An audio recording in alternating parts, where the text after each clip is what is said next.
At the foot of the mountains of Palm Springs lies an oasis where lived a great creative pair, the famed celebrity photographer Michael Childers and his lifelong partner, the late brilliant English director John Schlesinger.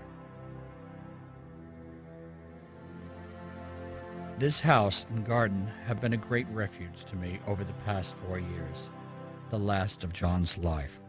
Many friends came down to visit us, like Julie Christie, Brenda Vaccaro, the writer Steven Zaillian, and John's friend, director Bryan Singer. These people were our immediate family. David Hockney would come down to sketch. He made watercolors too, like this one of our pool. The light around here is so extraordinary. It constantly changes. Over the past 40 years, in his studios in London, New York, and Hollywood, Michael Childers has photographed some of the great icons and legends of the 20th century. He shot master portraits of established stars, like Steve Martin in the film Pennies from Heaven, Raquel Welch in Las Vegas, Groucho Marx in his Beverly Hills home, Bette Midler, Lily Tomlin, and Ringo Starr. The hot flash of his camera set the look of young actors who later became great stars, like John Travolta in this test poster for American Gigolo, which later starred Richard Gere. He also shot Michelle Pfeiffer, Sissy Spacek, and Bernadette Peters. Kenneth Tynan brought Michael to work at Sir Laurence Olivier's English National Theatre, where he took this photo of Sir John Gielgud in Shakespeare's Julius Caesar. To this day, Michael is the only American photographer to have ever worked there. And I was working with Alan Bates, Diana Rigg, Eileen Atkins. It was such a heady experience for a 24-year-old photographer. Michael also photographed great writers, like the playwright Tennessee Williams and Christopher Isherwood, whose Berlin stories became the basis of the musical Cabaret, and new writers like Christopher Rice, the author of Density of Souls, and directors like Billy Wilder, George Cukor, and Franco Zeffirelli.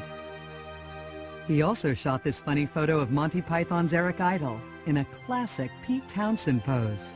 John Schlesinger and Michael Childers returned to Hollywood, where Schlesinger was directing his breakthrough thriller, Marathon Man, starring Dustin Hoffman and Laurence Olivier. Sir Laurence didn't like photographers to get in too close, but I got in closer and closer with my Nikon until he gave me this scurrilous look, and he said, "My dear boy, it looks like you're going in after my mean upper lip." He also captured this candid of Hoffman shooting Olivier. He then resumed his friendship with Natalie Wood. In fact, Michael was responsible for creating her new image.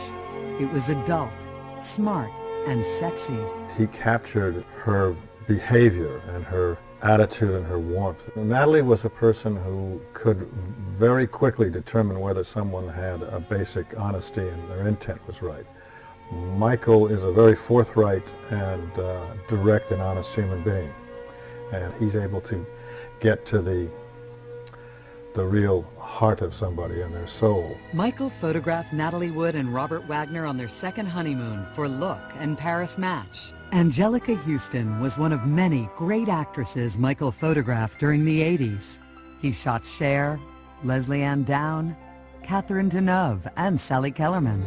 Jacqueline Bisset, the classic English beauty, is another. The range of Michael Childers' talent is vast, but it is his ability to create icons of Hollywood legends for which he will be forever remembered. Michael York, seen in this Childers photograph, perhaps puts it best. I think Hollywood is the word that I associate with Michael, because so much of his work reflects the ethos of this city, the glamour and the beauty. I've been blessed to work in London, New York, and Hollywood, in all the cultural worlds that I love. Theater, ballet, rock music, and of course 25 years of capturing Hollywood as I saw it.